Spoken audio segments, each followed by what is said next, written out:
விருதினை மதுரை பகுத்தறிவு எழுத்தாளர் மன்றத்தினுடைய மாநில பொதுச் செயலாளர் பாவலர் சுப முருகானந்தம் அவர்கள் பெறுகிறார்கள். அந்த விருதுக்கான தகுதி உரையினை இப்பொழுது நமது செவிகளுக்கு வழங்க வருகிறார் அமைப்பினுடைய துணைத் தலைவர் திரு முருகையன் அவர்கள். பாவேந்தர் மரபு பாவலர் விருது பெறும் பாவலர் சுப முருகானந்தம் அவருடைய வாழ்க்கை குறிப்பு. சமுதாய மறுமலர்ச்சி பாவலரான சுப முருகானந்தம் அவர்கள் 1978ஆம் ஆண்டு முதல் மதுரை பகுத்தறிவாளர் கழகத்தில் மாவட்ட தலைவர், மாவட்ட செயலாளர் பொறுப்புகளில் தொண்டாற்றி வருபவர். ஆண்டுதோறும் தந்தை பெரியாரின் பிறந்த நாளை ஒட்டி கல்லூரி மாணவியருக்கு பேச்சு போட்டிகள் நடத்தி பரிசளித்து மகிழ்பவர். தமிழ்நாடு பகுத்தறிவு எழுத்தாளர் மன்றத்தின் மாநில செயலாளராக செயல்பட்டு வருபவர்.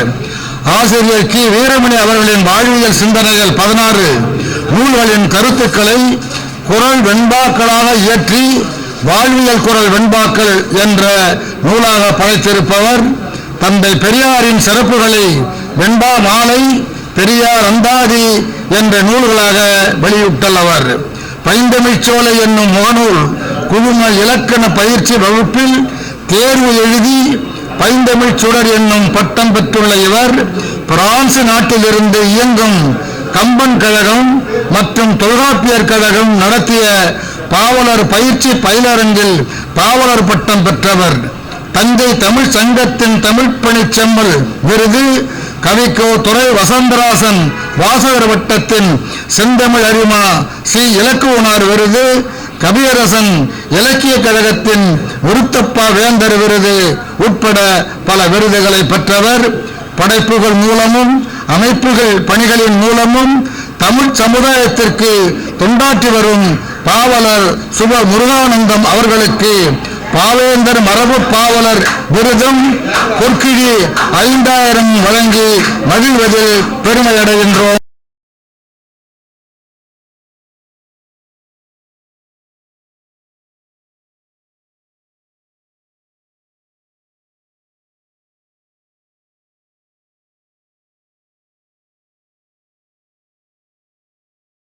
மதுரையிலிருந்து வந்திருக்கிறார்.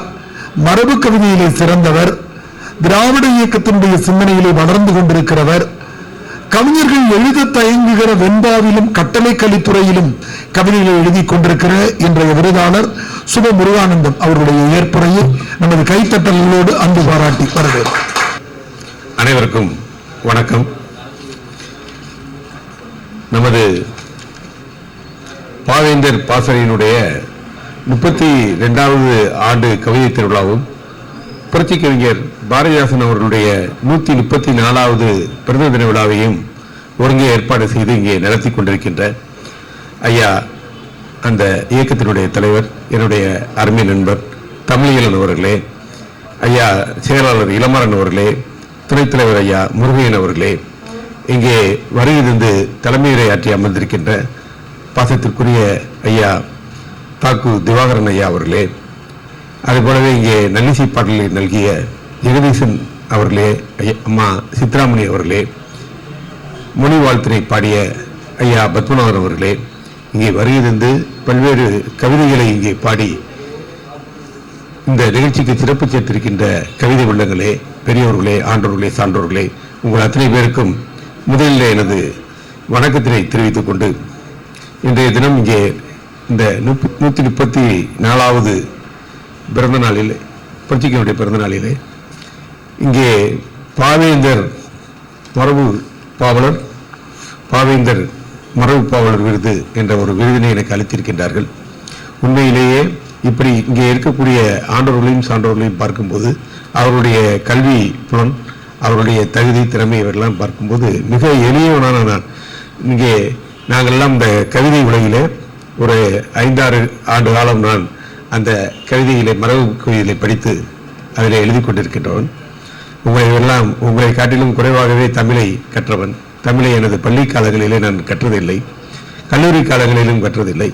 இப்போது ஐயா அவர்கள் இந்த நமது அந்த துண்டறிக்கையிலே குறிப்பிட்டிருப்பது போல நான் முதலிலே இலக்கணம் பயில வேண்டும் என்று நினைத்து கொண்டிருந்த காலத்திலே அந்த இலக்கணத்தை எங்கே கற்பது எப்படி கற்பது என்று தேடிக்கொண்டிருந்த காலத்திலே எனக்கு முகநூலிலே இலக்கணத்தை சொல்லிக் கொடுத்த பைந்தமிழ் சோலையினுடைய நிறுவனர் ஐயா வரதராஜன் அவர்களுக்கு இந்த நேரத்திலே நான் இந்த விருதினை பெறுகின்ற நேரத்திலே அவருக்கு எனது முதற்கண் எனது நன்றியை தெரிவித்துக் கொள்ள விரும்புகின்றேன்.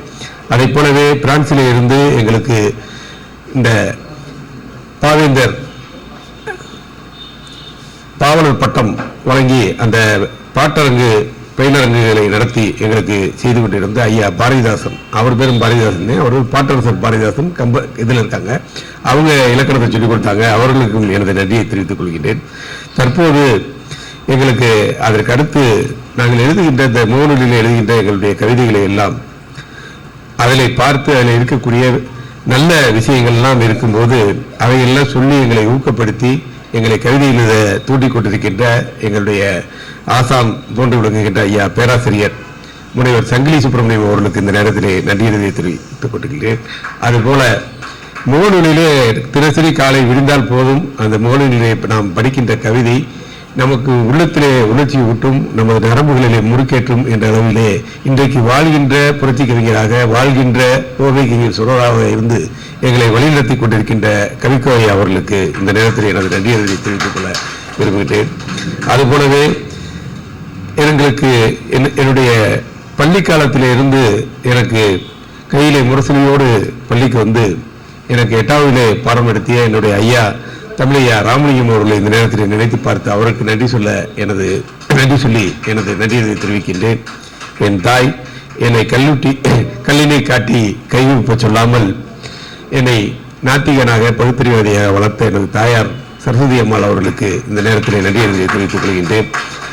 அப்படிப்பட்ட நான் பெரியாரை பார்க்காத எனக்கு தந்தை பெரியாருடைய கொள்கைகளை அவருடைய வாழ்க்கை அவருடைய பெரியார் என்ன சொன்னாரோ சொன்னதை சொன்னபடி தனது வாழ்நாளிலே வாழ்ந்து வழியாட்டி அவருடைய அடிச்சுவட்டிலே நடந்து இன்றும் வழிகாட்டி கொண்டிருக்கின்ற 91 வயதிலும் 81 வயது பொதுவாழ்வுக்கு சொந்தக்காரராக இருக்கின்ற தமிழர் தலைவர் ஆசிரியர் கி வீரமணி அவர்களுக்கும் ஏனென்று சொன்னால் அவர்கள்தான் இன்றைக்கு பகுத்தறிவு எழுத்தாளர் மன்றம் என்ற ஒன்றிற்கு ஒரு அமைப்பினை ஏற்படுத்தி அதற்கு மாநில செயலாளராக எங்களை எல்லாம் நியமித்து இந்த நாட்டிலே எங்களுக்கு ஒரு முகவரியை கொடுத்திருக்கின்றார்கள். அவருக்கு ஐயா அவர்களுக்கும் இந்த நேரத்தில் எனது நன்றியை தெரிவித்து இங்கே பல செய்திகளை இங்கே சொல்ல விரும்பினாலும் நேரத்தின் அருகாமை கருதி எனது நன்றி உரையை இதோடு எனது ஏற்புரையில் நான் சொல்ல வேண்டிய நன்றியை முடித்து புரட்சி கவிஞரை பொறுத்தவரையில் ஏறெடுத்து கவி வரைய எத்தனையோ அழைத்தும் ஏழைப்பட்ட துயரத்திலே உன்மனத்தை நினைத்தாய். மாடெடுத்து வகை வகையாய் பிரித்து சொல்லி மாடு 2 மாடு பேசும்போதெல்லாம் குறிப்பிட்டாங்க. மாடு 2 மாடு மாடு எடுத்து வகை வகையாய் பிரித்து சொல்லி மகத்தான பொதுவுடைமை பாடம் தந்தாய். ஓடெடுத்தே பிழைக்கின்ற ஆரியரின் கொட்டம் உண்டில்லை என்றாக்க ஒழித்து நின்றது உன் பாட்டும். வேறெடுத்த பானையிலே வெண்ணிலவை கண்டாய். அவர்னே ஐயா அவங்களாம் சொன்னாங்க. ஒவ்வொருத்தரும் அவருடைய சிறப்பு பற்றி சொன்னாங்க. பசித்த போது பானையார வெண்சோறு காணும் இன்பம் கவிநிலவே உன்னை காணும் இன்பம் சொல்லி அந்த சோறு வடிச்ச பானையில் கவிநிலவை பார்த்த கவிஞர் உலகத்தில் யாரும் கிடையாது. அப்படிப்பட்ட கவிஞர் வரும். அது மாதிரி வேட்பாளாவில் நீதானே விதவியின் சிறப்பை கண்டாய். உன்னுடைய புகழை சொல்வதல்லால் அதை பற்றி உன்னை போலேயே இந்த கொள்கை உணர்வுகளை தமிழ் உணர்வை பாடுவதல்லால் எங்களுக்கு வேறு பணி இல்லை என்று கூறி இன்றைக்கு கொடுத்திருக்கின்ற இந்த விருது தொடர்ந்து பகுத்தறிவு பாதையிலே ஐயா பாரதிதாசன் அவருடைய பாதையிலே நாங்கள் செல்வதற்கு கொடுத்த ஊக்கம் உற்சாகம் என்று சொல்லி அந்த வாய்ப்பினை நல்கிய நமது பேரவையினுடைய அனைத்து உள்ளங்களுக்கு எனது நன்றியை சொல்லி முடிக்கிறேன். நன்றி அறிதல் என்பது சங்க இலக்கியம் தொட்டு தமிழிலே ஒலித்துக் கொண்டிருக்கிற ஒன்று. நமது சுபகுருவானந்தம் அவர்களுடைய நன்றியிலே ஒன்றை கவனித்தோம். அரங்கத்திலே இருக்கிறவர்கள் மட்டுமல்ல, அரங்கத்திற்கு வெளியிலே இருப்பவர்களுக்கும் தனக்கு பாடம் நடத்திய ஆசிரியர், இணைய வழியாக நடத்தியவர்கள் எல்லோருக்கும் நன்றி தெரிவித்தார். உங்களது நன்றி உணர்வுக்கு நாங்கள் எங்களது பாராட்டை தெரிவித்துக் கொள்கிறோம். ஐயா, தமிழ்நாட்டில் மட்டும்தான் ஒரு சரஸ்வதி அம்மாவால் பகுத்தறிவாளனை வளர்த்தெடுக்க முடியும் என்பதற்கு உங்களது தாயார் எடுத்து காட்டு ரொம்ப அருமையாக இருந்தது. அதுவும் நிறைவாக நீங்கள் படித்த பாவேந்தரை குறித்த கவிதை ஏடெடுத்து பாடெடுத்து மாடெடுத்து என்று நீங்கள் சொன்ன அந்த தனையாய எதுகை 2வது எழுத்து மட்டும் ஒன்றி போனால் அது எதுகை. டே டூ இட் டூ என்று 4 எழுத்துக்கள் பொருந்தி போகிற போது அது இலக்கணம் தலையாய எதுகை என்று சொல்லுகிறது. தலையாய எதுகையோடு அமைந்த மரபு கவிதையோடு அமைந்த உங்களது ஏற்புரைக்கு நன்றியை சொல்லி இன்னும் பல விருதுகளை நீங்கள் பெற வேண்டும், உங்களது படைப்புலகம் மிகப்பெரிய அளவில் வெல்ல வேண்டும் என்று வாழ்த்து நிறைவு செய்கிறோம். நம்முடைய கவியரங்கத்தினுடைய நிறைவு பகுதிக்கு வந்திருக்கிறோம். நான் தான் உங்களை கவனித்தேன், நான் தான் உங்களுக்கு மதிப்பெண் போட்டிருக்கிறேன். இளமாறன் ஐயா சொல்ல சொன்னாரு, நான் வேறொரும் கலந்து பேசவில்லை. எனக்கு மிகுந்த மகிழ்ச்சி என்னவென்றால் 2 மகிழ்ச்சிகளை அறிவிக்கிறேன்.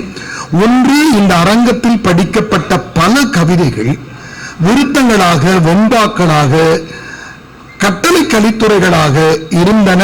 அதற்காக மரபு கவிதை எழுதி வந்த அனைவருக்கும் எனது வாழ்த்துக்களை முதலில் தெரிவித்துக் கொள்கிறேன். அதுதான் இளமாறன் ஐயா அவர்களுடைய முதன்மை நோக்கம். ஒன்று பாவேந்தரை குறித்தோ அல்லது தமிழின் சிறப்புகளை குறித்தோ எழுத சொல்லியிருந்தாங்க. கடுமையான போட்டி இருந்தது என்றே சொல்லலாம். தேர்வு செய்வதில் சிக்கல் இருந்தது. உங்கள் அனைவருக்கும் வாழ்த்து என்கிற முதல் மகிழ்ச்சியை சொல்லி 2வது மகிழ்ச்சியை பகிர்ந்து கொள்கிறேன். 5 பரிசுகள் என்று அறிவித்திருந்தோம். 20 பேர் வாசித்தால் 5 ஆனா 24 26 பேர் படித்திருக்கிறார்கள். அதனால 6 பேருக்கு பரிசு தர வேண்டும் என்று ஐயா அவர்களிடத்தில் கேட்டுக்கொண்டேன். பரிசினை 5லிருந்து 6 ஆக விவரித்திருக்கிறோம், நீட்டித்திருக்கிறோம் என்பதை சொல்லி, இது ரொம்ப அடிப்படையான சில செய்திகளை கொண்டு கட்டமைக்கப்பட்ட தீர்ப்புரை.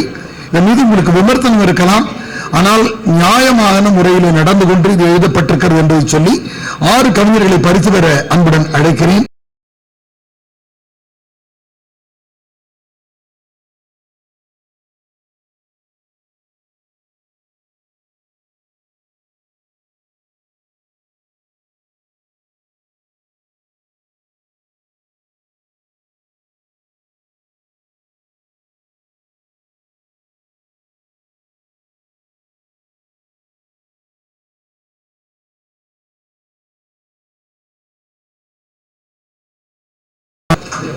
மாதமோ சித்திரை, மணியோ 8:30, இதற்கு மேலும் நன்றி வரை இல்லை. ஐயா நீதியரசர் உள்ளிட்ட அனைவருக்கும் நன்றி, வணக்கம்.